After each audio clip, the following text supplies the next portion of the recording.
With Doubtnut, get instant video solutions to all your maths, physics, chemistry, and biology doubts. Just click the image of the question, crop the question, and get instant video solution. Download Doubtnut app today.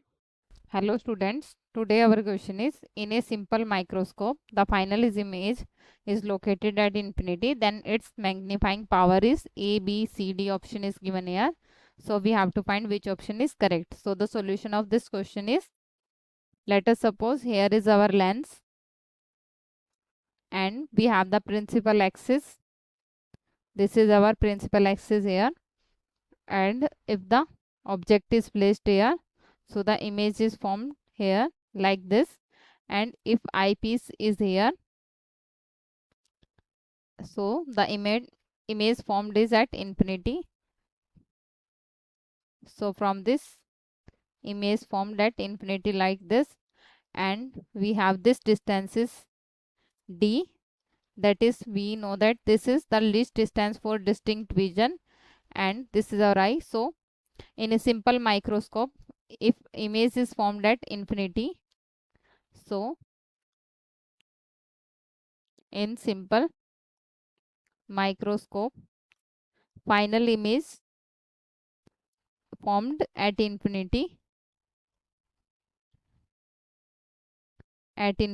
so we know that least distance of the distinct vision in simple microscope, so that is D, denoted by D is least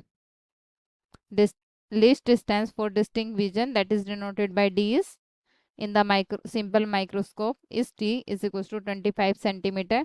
And we know that when the final image in the microscope, simple microscope, is formed at infinity, then the object must be situated at the focus.